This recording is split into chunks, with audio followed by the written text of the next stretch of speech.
Here we are at the 2018 Lancaster NEC, and here's our home for the weekend, the Y Register Mini Club stand, the first minis on the road ever. And we're the only non-Fords in this particular section, because here's the Mark 1 and 2 Granada Club, or one of them anyway. Nice police car there. We never really got a good look at the stand, bizarrely, even though we're backing onto it. So is that a coupe? I think it was. It might have been a coupe. Or not, no it wasn't. Straight into some Capris. And that is a Granada coupe. I knew there was at least one there. And they were backing onto, and beside us was the Racing Puma Club. I love a Racing Puma. You just never see those around. They are really cool cars. Back to our minis, which look nice. Got a lot of interest in them over the weekend. And then we got some local car clubs. I forget which one this was, but they had a couple of MGs on there. That rare Austin Maestro van. Little A30 or A35. I think it's A30. Mark 1 Cortina GT, possibly, but they're MG. And these caravans, I'm not really a caravan person, but they were quite interesting. I quite enjoyed looking at those. Over here we have a couple of brilliant little Austin 7s. I really want an Austin 7. That'll be on the channel soon, I'm sure, because I can't live without one of those. Everyone's friendly here at this show. Everyone loves being here. Now, I think this is the Gay Classic Car Club. They got a really cool mix. That Wolsey Wedge, the P6, the Isetta, the Triumph, the Volkswagen Bay Window. Obviously, Herbie replica, can't live without that. Skipping over there, straight to this massive Bentley. This is really nice. I think it's a Fordson. I don't know. Someone correct me on that. And the Alpha sounded fantastic when it drove out the hall. And a Citroen BX. When did you last see one of them? Feeling old now. And a Renault 5. I don't know which club this was, but they had a nice little selection of stuff. That Hawk we saw in the intro video last week. The barn find there.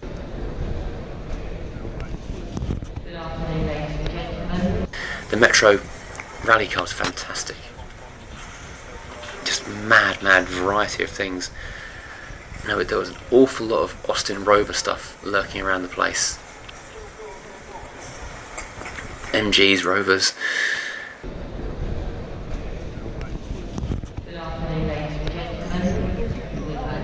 More Granadas. Mondeos. Who'd have thought Mondeo Mark II would be in the classic show next to a Ferrari Mondial? Is that Mondial? No, it's not. It's a 308. Chevy Astros. I could see myself in a Chevy Astro. I could do a camper conversion in one of those.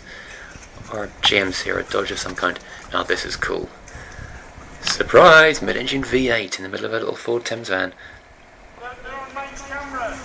Another police stand. Quite a lot of police cars this year. Oh, Woodies. So cool. A lot of work goes into these things. Restoring one of these takes a whole new skill set to try and make it work in one piece.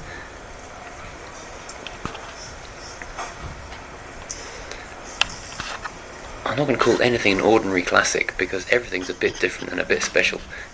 Oh well, Mini with no roof. See, it's the surprises hit you all the time. Now, I don't know if this is part of a display or if the car was actually broken at this point. This Rover P5 camper, that's been around for years and it always gets a lot of interest because it is just mad. And these guys were behind the Boston Club. Well, this is the Boston Club. They had a huge stand. Apparently they always have a lot of cars on the Boston group. Big thanks to them because they lent me a high-vis jacket when I forgot mine on setup day. This Volvo stand. You forget the variety of things that Volvo have made over the years. I don't think they made the limo. I think it's a very conversion. Calibras. I mean, these are the same generation as my Tomcat, but you kind of forget how old they are. Now this for me is the absolute star of the show, the Hillman Aero Mix. Utterly beautiful. I don't think I've ever seen one before. Just pure Art Deco 30s styling. This guy in their overalls, he built this thing pretty much from scratch, from a wreck. And it's like an ash frame over a metal chassis. Oh, gorgeous. Yeah, Reliant Robinson, utterly different. Then we go straight into the Triumphs, because there's plenty of BL stuff at this show. It's the biggest show in Britain, so all the old British favourites do come out for this. The Triumph 2000 is a lovely car. More Reliance.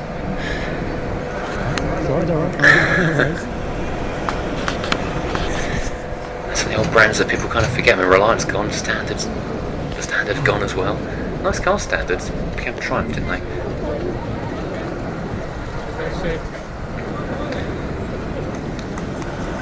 I never actually did find out what this is based on. Some kind of Triumph running gear thing. I don't know. I like that chair. That would look good in my office. I drove one of these the other day. I forgot how good they are. They really are great. TRs. TR register. Yeah. No, they're 7s. Okay, we're glossing over the fact there's some really, really cool sports cars here, but I'm going to talk about TR7s because they are really underrated. They're rear-wheel drive, front engine, nice light car, and everything works in them really well. And they're still cheap compared to the older TRs.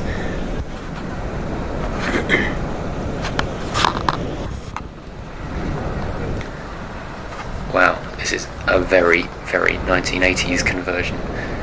Like Tickford or something, body kit, I don't know. I have to admit, when I was doing this video, I was running around quite fast, so that comma van looked awesome. Now, there's hardly any modded stuff, but that little imp was fabulous. Now we're into the Rover Town, because here we've got both the P6 clubs, the Owners Club and the Drivers Club, and the Rover Sports Register, and the 800s. P6s I love, and off the back of that, I do kind of have a soft spot for 800 because they're very elegant and I think they drive pretty well, and they drive nicely as well. And they're pretty rare now. P4s, gotta love a P4. Old Auntie Rover, I don't know what it is. In a good P4 you can barely hear it idling. They're so smooth, they're real engineers' cars. Lovely, lovely P6s. V8s, 4-cylinder there. SD1s, another car on my shopping list. One day I'm going to get a big barn and a lot of money.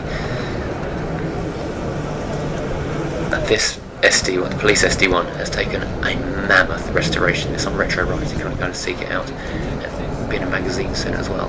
But this guy has poured hundreds, if not thousands of hours into making this car exactly as it was when it was on the force. Apparently finding manual windows was the hardest thing.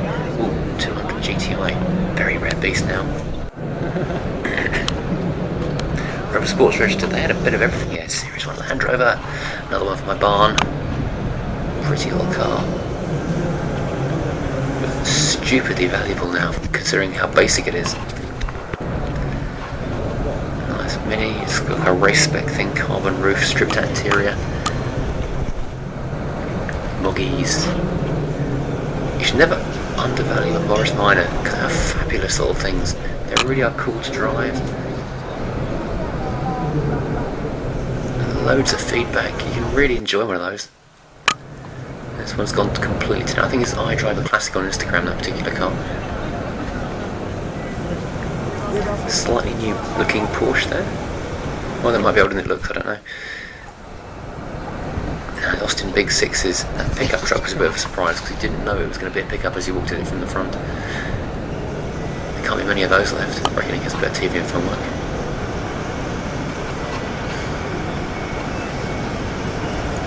These are nice cars.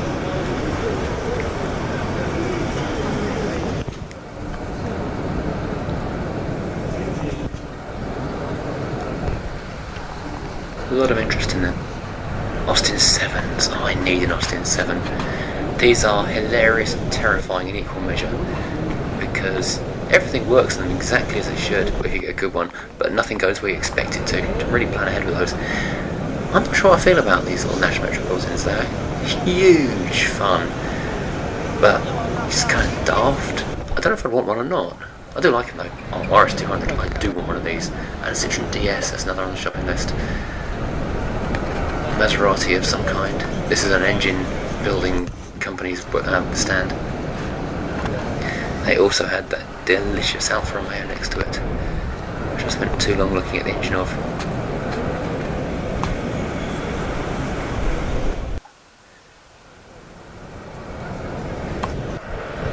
Now, more Land Rovers. It's probably telling that I've missed about 40% of the show, but I spent a lot of time looking at Land Rovers. I do quite like Land Rovers. I don't have one, I've had a few in the past, but I've not got one now. But that Series 1, I think it was 109, was lovely. And this proper off-road spec thing here was just a pretty beast. So shiny, too shiny for a Land Rover. And here we have the very first and the very last of, more or less, not the actual ones, of the classic Range Rover. The last incarnation and first incarnation. That's an L, so that's what, the 72 or so, so it's about 1 or 2 years into production. Nice standard 3-door with the slack grille, and next to behind it was that Vogue. Now apparently this Volvo Amazon was the first non-British police car, or British-built police car, ever to be used by the British police forces. A lot of controversy at the time, but it was very, very reliable, and you could fit a lot of kit in the back of that. It didn't break down like some of the British cars they were using did. Mark II Jag police car, only thing that could keep up with a Rover V8. And here's one I've never seen on the road as a police car, but this is the PC UK Club, so it will have been a real police car. The lightweight Army Land Rover, that was a real person in there. I did have to go back and look. And a Snatch Land Rover, Iraq spec.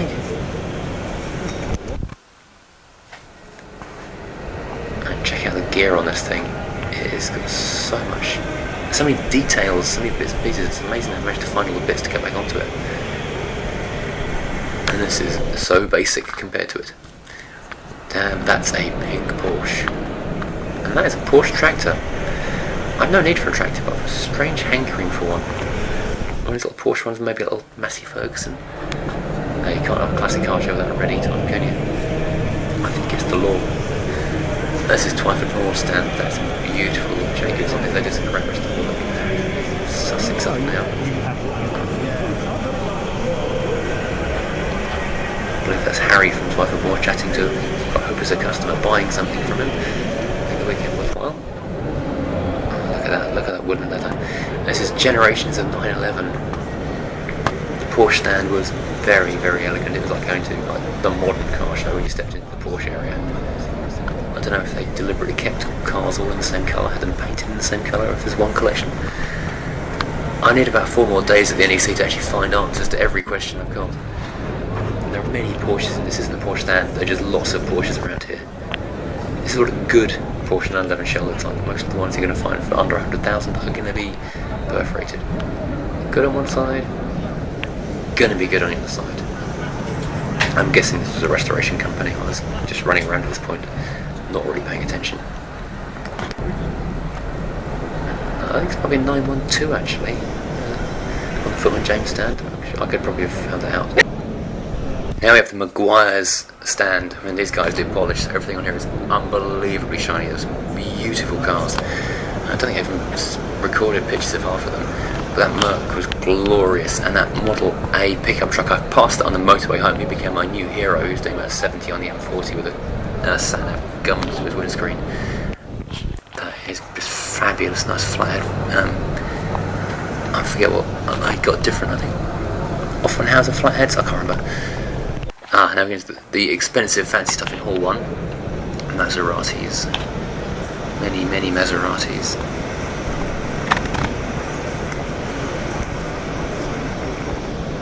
I must admit, I don't know a lot about Maseratis. That was a red Maserati, and this is a silver Maserati. Okay, this one I do know about. A Citroen SM, a Citroen car with a Maserati engine. My favourite of them all. It is fabulous. I mean, look at the styling on that thing. It's from another planet. A great colour as well.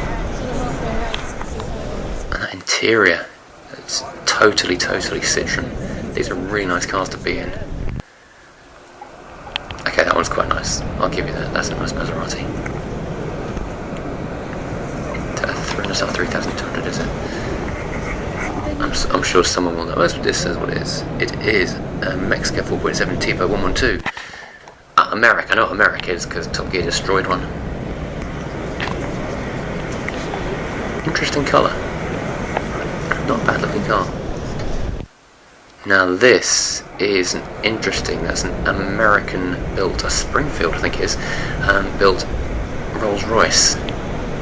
It's left-hand drive. I mean, that is spectacular. I noticed the second screen for the rearmost passengers. Now the Bugatti stand, this was astonishing. The prices and values of these cars is just through the roof. That's a big roof. And they just plonked them in Lantique. Oh God, What is that? Type 57? What? People just walk up to it. You can touch it. You can touch a Bugatti. There's no rope even. I'm busy being gobsmacked at this point, and this thing is it's beyond glamour.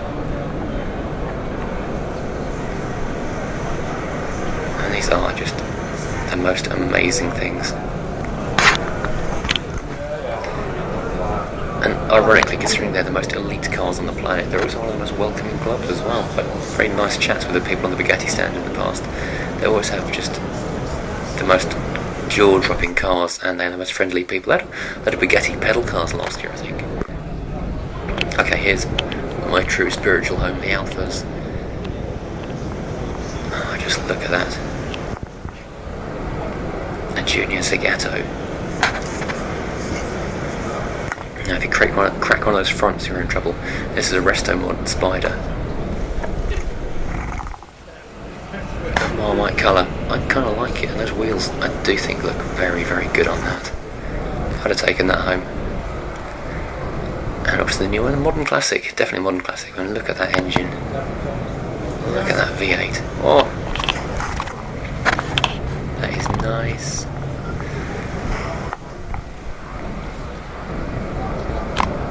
And some more 60s glamour. 2600, I think. Look at that grille. Oh, I spent a long time wandering back around the stand, longer than I should have done, really.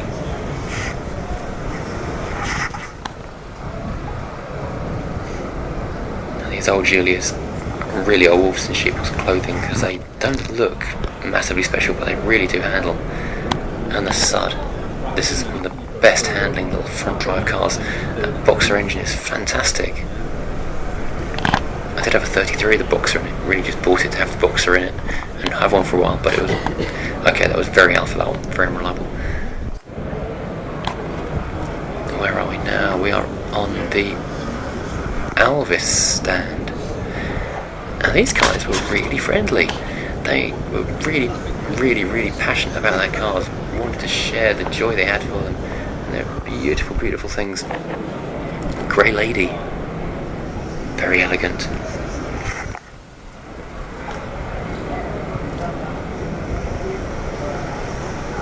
Part of the joy of the motor show is meeting the people and the cars and putting them together.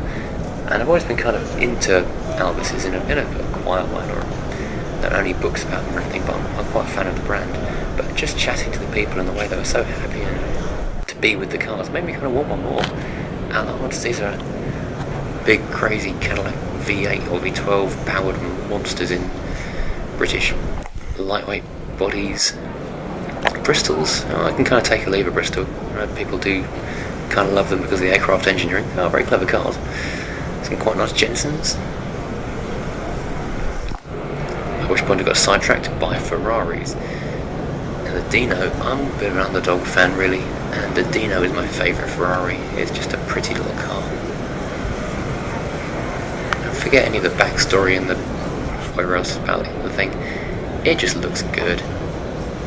I wish I bought one 10 years ago when they were £20,000, because now I think I never will, that they're 100 and something £1,000.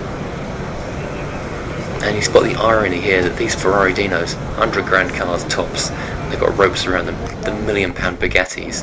It shows a different kind of person, doesn't it?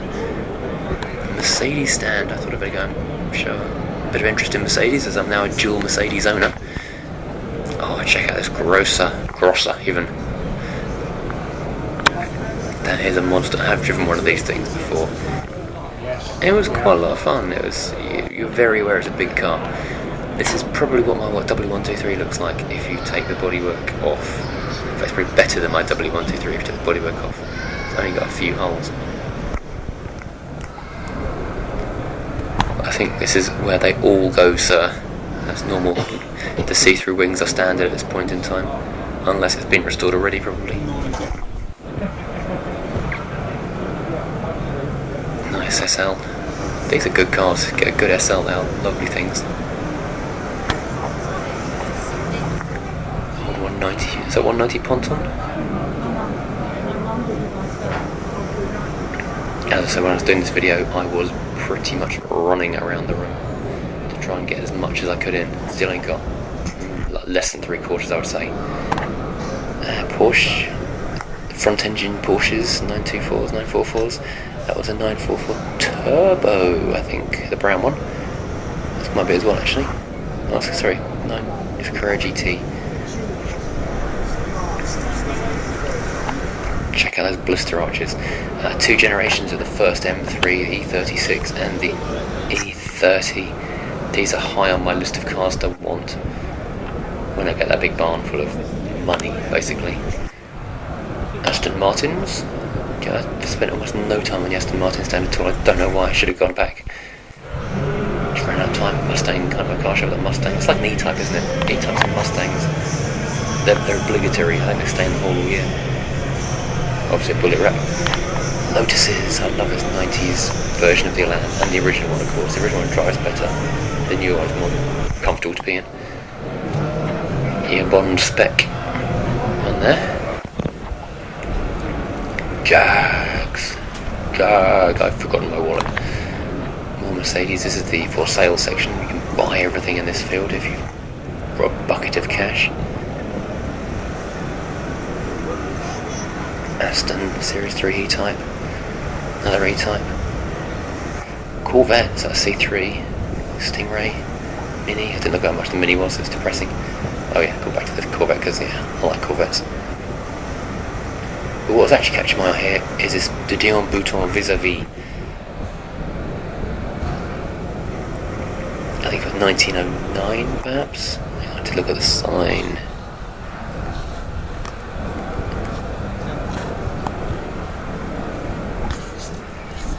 That's a cool thing. Aston Zagato, which is nice. Obviously it's nice, but let's be honest, the 4CV, that looks more fun. You can actually use that. And now we come to basically the hall of dead British brands. Armstrong Siddeley, the hugely over-engineered, expensive, heavy, sadly little remembered. We as car enthusiasts have to do our best to try and keep these brands alive. O'Reilly's were wonderful cars as well. Morgan's still going, obviously. They're not dead. The Land Crabs. This is a car I've been in a couple of them, but I've never driven one. But people who own them are very passionate about them. They always say how good they are. Like a giant Mini.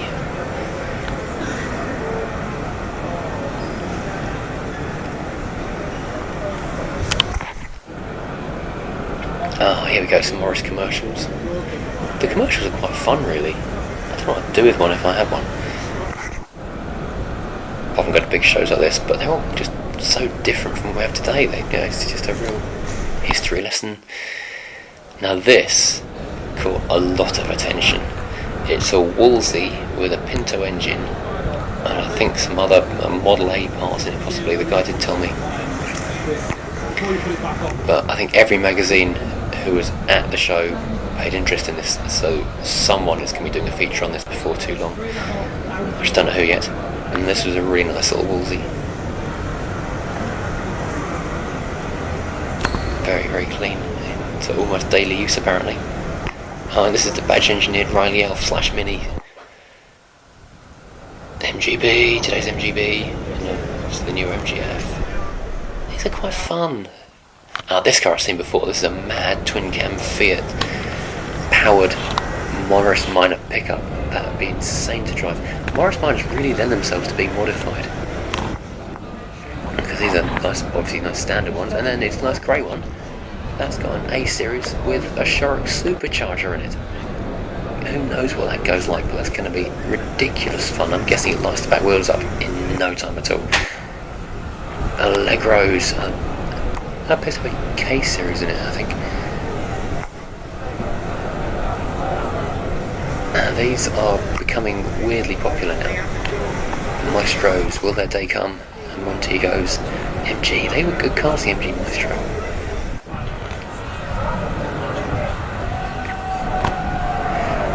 Marinas, another one, will their day come? As a state was so immaculate. Metros are weirdly popular now. I think I should do a video on a Metro actually, because people seem to love them a lot at the minute, especially if they're modded. And that's the madness of the NEC. Metro's one side of the wall, Jag XK is the other. 2 steps and you've jumped up in like £200,000. Now Lamborghini tractors, I didn't know these things existed. But don't they look fun? I doubt many farmers could afford to buy them to pick their olives with, because I doubt anyone bought them outside of Italy. Auto jumble, huge auto jumble. You can find almost anything you want in here, unless you want a fuel pump for a 1983 Mercedes W123, in which case they will sell out, and you have to find them the day after. Here we go, back at Rovers again, P5s. Oh, the Roots area. Roots Group cars are great. The Humber's Singers, that estate was gorgeous. Yeah, the Singers. Such nice cars, and the Sunbeams, of course. Again, I could spend a lot of time walking around here. Hey, Tomcats, couldn't get past without saying hello to the Tomcat crew. That's a fully restored bare metal resprayed Silver 218. And this race one has seen plenty of track action. And this is a cool idea from the Tomcat Club. You can sit and ride along inside their car. Audis! You know, I almost missed the Audis completely. I'm not a huge Audi fan. But I think the 80 is kind of the last point at which I really liked Audis.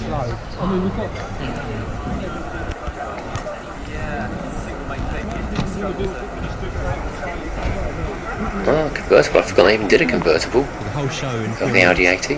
Cabriolet. Nice car. Very understated. That was when Audis were kind of cool. And madly, I've managed to miss almost all the Volkswagens. I didn't even see the Fiats. I don't know where they were. Those campers are very nice indeed, obviously. And we've got the water-cooled Volkswagens. And these are cars that I always look out for on the road, but I don't really see much around. But they do look good. And this is back in the Tomcat era, the early 90s. Yeah, the Corrados, especially if it's a VR6, these are brilliant cars. Oh, Renault Alpines. Oh, actually, quite a lot of Alpines here. I think most of the Alpines must have been here this weekend, because I saw these here and then saw some more elsewhere. Yet another car I wish I'd bought one of 15 or 20 years ago. This was a understated star of the show. A Saab 600. Basically, a Saab-powered Lancia Integrale. Or Lancia Delta, not Integrale, obviously. I think Sweden only. I've never heard of it before this weekend. Then we have actual Lancias. Sorry about my finger there. I was very much rushing at this point because the show was ending in a few minutes and I had no time to voice over at the time. This is definitely belonged to a gangster at some point in its past.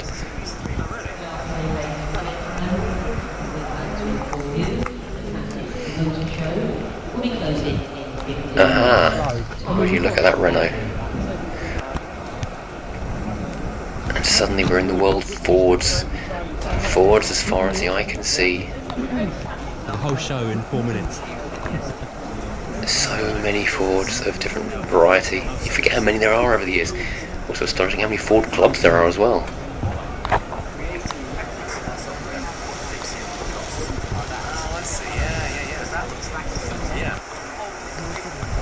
Here we go, Consul, Zephyrs and Zodiacs. And of course it was Remembrance Sunday on Sunday, so that was the theme.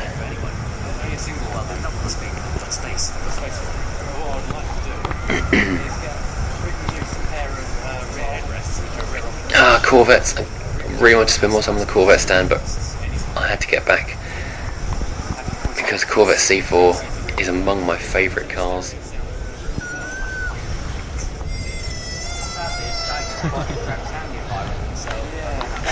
And obviously the hot rods and customs. I should have spent a lot longer here. I know the car actually passed it on the motorway on the way up. muscle cars, the Classic American stand. Really, really cool things over here. Those wheels look wrong on that car, but they are actually standard. Now, mad Japanese stuff at Toyota Estate. And the styling on this is just, I don't know what it is really. It's unique. Let's just go with that. Celica, obviously a lovely car, but that 2000 GT, oh wow, that's nice. Yeah, fix or repair daily, obviously.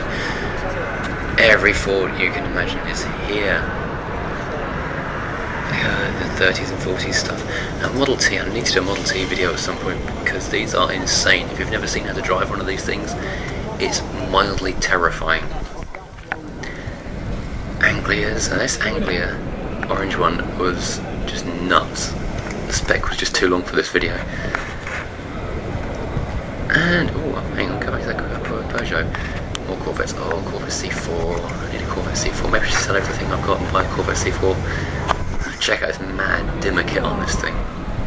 That is pure 90s or early noughties max power special. Nice Camaro. Yes, the Classic American award. I think, oh, hang on, is that Pontiac? I do know because I've seen the car. I've met the owner before. Matras, 2 CVs, and Mahari. Oh, this haul was probably one of the most interesting, and I didn't get down here until really late. Oh, Dodge Omni, that's not the little tool, but it looks like. It's actually ever so slightly different in every respect. Or Chrysler, which isn't either. Renault's, yes, I had almost no time in this haul at all, but the show was ending, and it was some of the most interesting cars around. What a mistake. Oh, Caravelle, oh, look at that. Lots of Beetles, which I've just had to run past.